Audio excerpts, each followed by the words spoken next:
Hey guys, The Rock here. Today I wanted to go over a T-side default for Inferno. And I wanted to start with the banana player. He plays a very important role on deciding whether or not the team is going to go toward B or go toward A, depending on how the CTs are playing banana.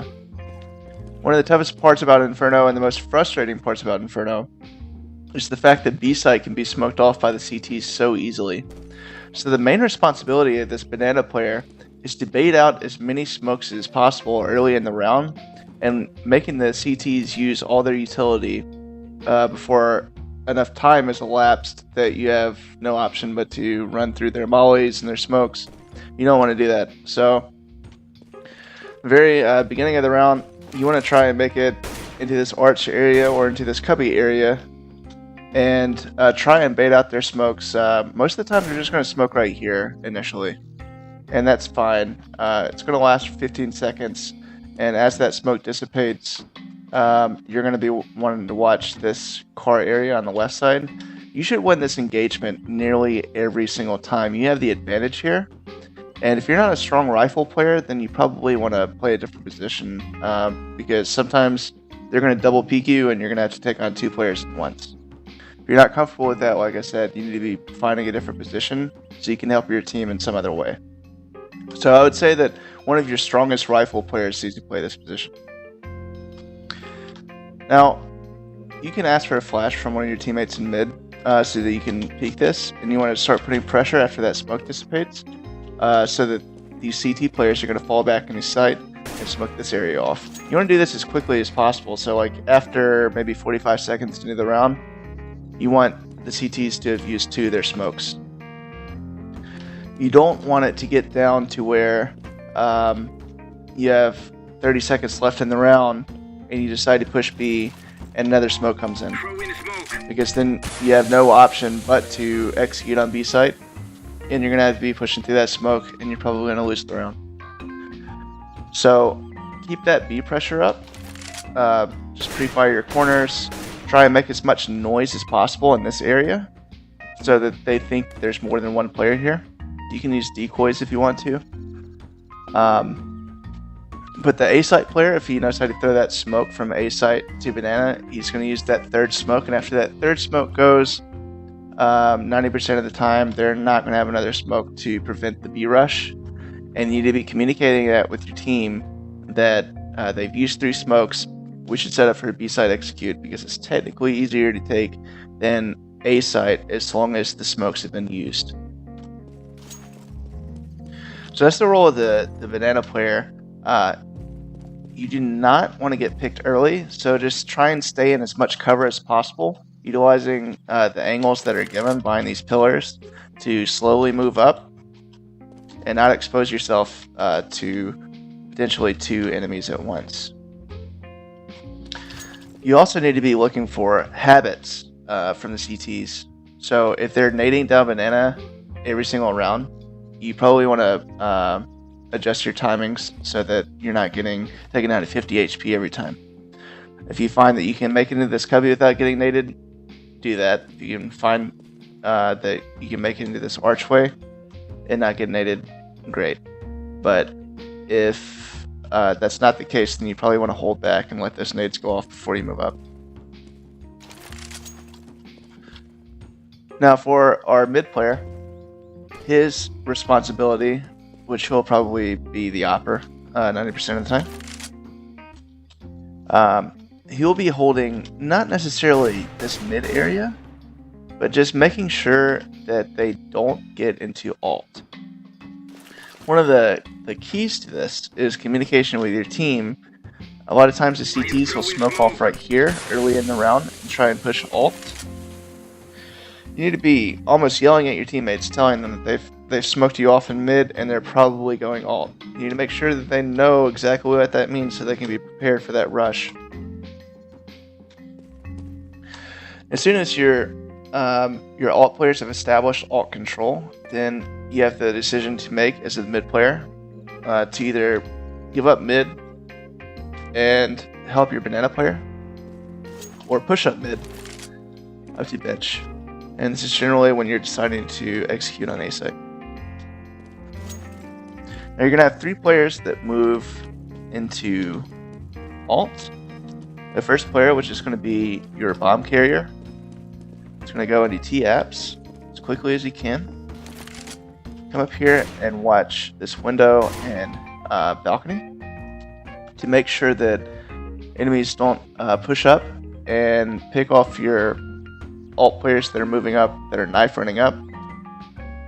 And you also need to be communicating with your alt players whether or not you see anybody cross, how many you see cross, so that they can be prepared for CTs pushing in the alt. You can also play it from in here, which is also a good position, but the problem is it takes you a little bit longer to get here, so they could actually cross this window, jump across before you can actually see them. So if you find that they're putting a lot of apps pressure, you probably want to play it from back here, knowing that your engagement from back there is not going to be as easy. You're not behind as much cover, but you will be able to get that information to your teammates quicker. Now, your alt players will be knife running up with the cover of this guy up here. You can nade through this window, or not. And one of these alt players is going to be like your haystack player. The other is going to be your apps player, your apps stairs player. I generally play this apps stairs area, and I like to play this position right here. Now, from this angle, you will see the CTs before they see you, and most of the time they're going to be checking right before they check left, so it should be an easy kill if they decide to push.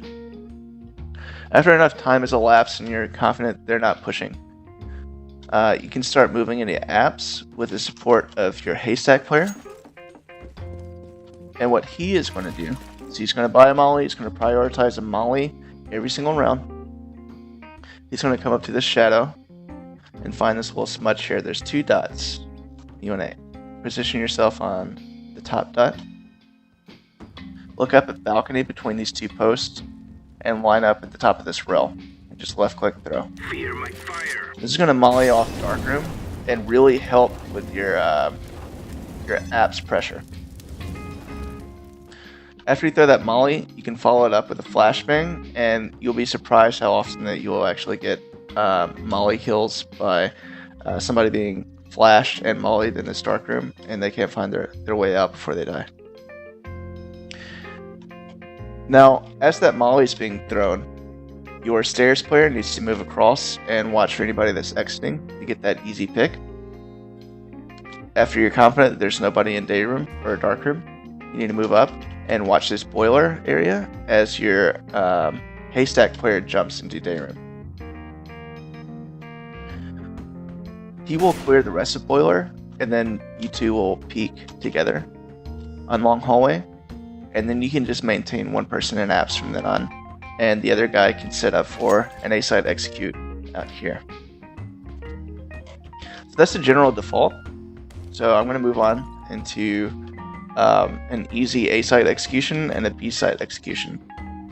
So for the A-side execution, you're going to maintain one player in apps. He's generally going to be the guy that clutches the round if the rest of you die. And he's going to maintain that long haul and apps control and play that balcony position. And the bomb is always going to be planted for him. So to start this off, you're going to want to throw an arch side smoke. You can come into this flower pot into alt, aim up, line with the top of this pole at the height of this antenna, and left click throw. That'll smoke off arch. As your team is moving up, you can throw a flash into this smoke and clear out port side area as a couple of you are moving into entry frag. Also, to help out with your A-side execution, you can throw a pit smoke, which is very important. You line up with the back of this cart. You look at this the window crack and all the way up to the roof. And left click throw.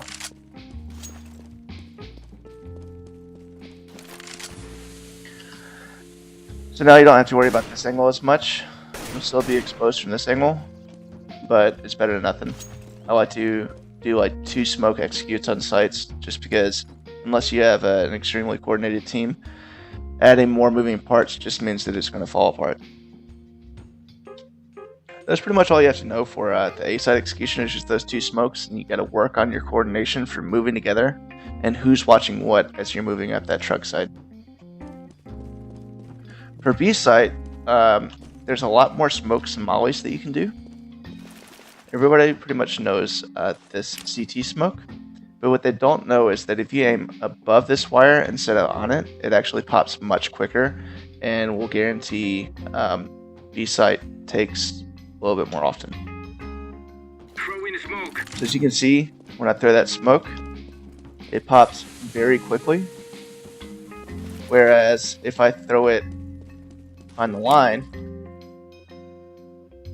I am throwing smoke. it takes ages to pop, mainly because it bounces right there. So your teammates can actually get to grill before that pops, and that's not what you want to happen. You want that smoke to be popped before they get there. So to go over it again, aim at the top of this chimney, up to the line, and a little bit above it. Throw in smoke.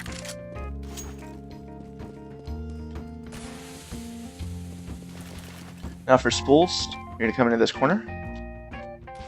You're going to look at the top of this antenna and follow it up to the height of this crack. Smoke. And left click through.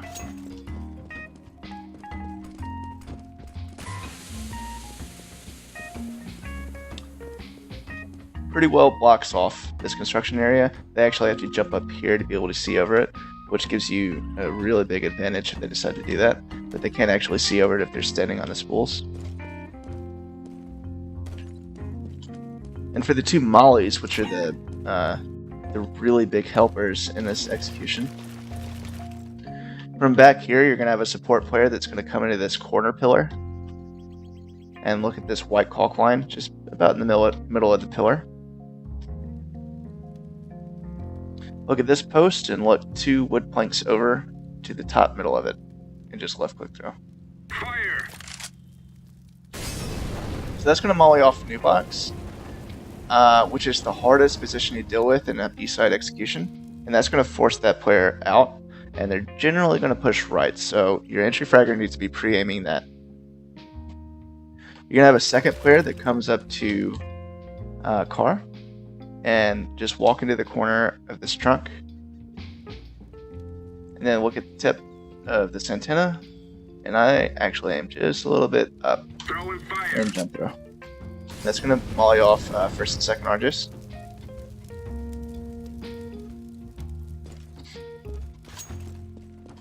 So those 2 are mollied. You're going to have your players come in, your entry fraggers. They're going to be pre-aiming this, waiting for this new box player to move out. These players that are playing first and second oranges are going to be forced to move out as well. And it should be a fairly easy take with 2 smokes and 2 mollies. That's pretty much all there is to the A site and B site executions. They're very simple. You can make adjustments depending on your play style. Don't just rely on these 2 executions, but on gun rounds, you're going to find them extremely helpful, especially in lower level play where they don't have as many counter flashes and counter nades and stuff like that they can rely on to hold back pushes.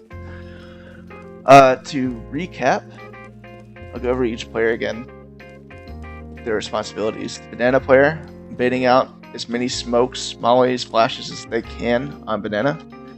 Do not get picked early in the round. That is the absolute key to playing banana, is just be a constant nuisance to these CT players. Communicate with your team how many smokes have been used on B site so that they can make the appropriate decision of which site to execute on. Your mid player. His responsibility is to make sure that nobody pushes the alt players from mid as they're setting up for their apps execution. Once that's been established, depending on how the CTs are playing, you can help your banana player, or you can push up into mid and play toward bench to wait for an A site execution. Your bomb carrier is going to be coming into alt, making sure that your alt players don't get pushed from balcony, communicating with your team if they jump across and make it into arch. You can play from here, which is a further engagement. You're a little bit more exposed, but you get information quicker to your teammates. If you find yourself getting picked very often, you can start playing from here. It's an easier engagement. You're not as exposed, but you don't get your information as quick to your teammates. So if they're playing aggressively in apps, the CTs, then sometimes they'll be pushing into alt without you seeing them. Your alt players, you're going to have to be a little bit more patient than the rest of your players. They're going to be pushing up alt knife running, trying to get you as fast as possible. They're going to wait out for about 15 seconds or so. Wait for any pushes into alt, trying to get those free kills. If there's no pushes, then they're going to execute in the apps and gain apps control. From there, one player can hold apps, and the rest of the players can decide whether or not to take B site or A site. Generally, if you get apps control on gun rounds, you're going to want to take A site.